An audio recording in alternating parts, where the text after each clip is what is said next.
We turn next this evening to the bombshell headline. Was Russian President Vladimir Putin involved himself in the Russian hacking during the presidential campaign?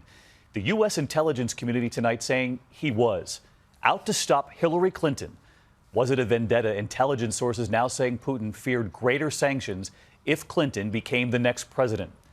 So what now with President-elect Trump, who says he doesn't buy it?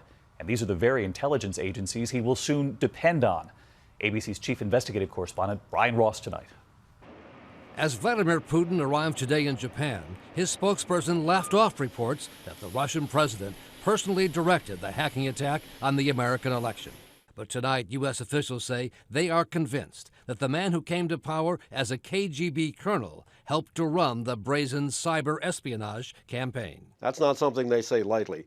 That's something they say when they do have a smoking gun. All triggered by Putin's bitter dislike, authorities believe, of Hillary Clinton and her threats to impose new sanctions against Russia. She had been critical of some of the actions that Putin had taken, and he did not hide his hostility toward her. Today, from his skyscraper office in New York, President-elect Donald Trump continued his Twitter defense of the Kremlin and scorn for anyone speaking ill of the Russians. If Russia or some other entity was hacking, why did the White House wait so long to act, he wrote. Why did they only complain after Hillary lost? But that's not true.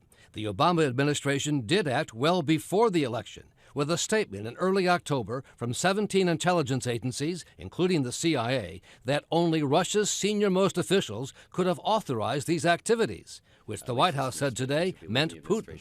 Pretty obvious that they were referring to the senior-most government official in Russia. Clinton herself raised the Russian hacking issue again and again during the campaign.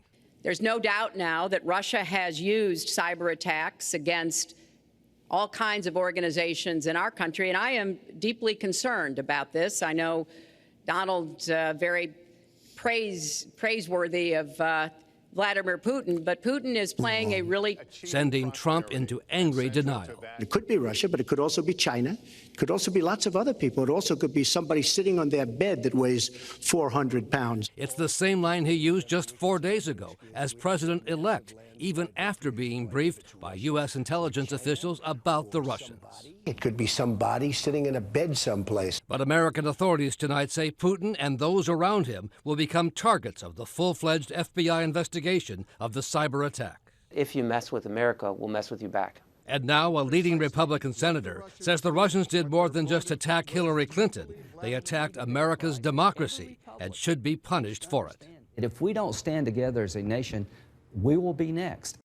This story is not going away. Brian with us now. We just heard from Senator Graham there. But, Brian, we've all seen the images now of Rex Tillerson, the choice for Secretary of State. That's right. The champagne shared with Vladimir Putin. But this choice for Secretary of State, he's going to have to face some questions about whether or not he believes Putin was involved in this hacking. Absolutely. Tillerson developed this close relationship as the CEO of Exxon. Senator Graham says unless Tillerson acknowledges that Russia was behind the attack, he will vote no on his nomination, David. All right. Brian Ross with us again tonight. Brian, thank you.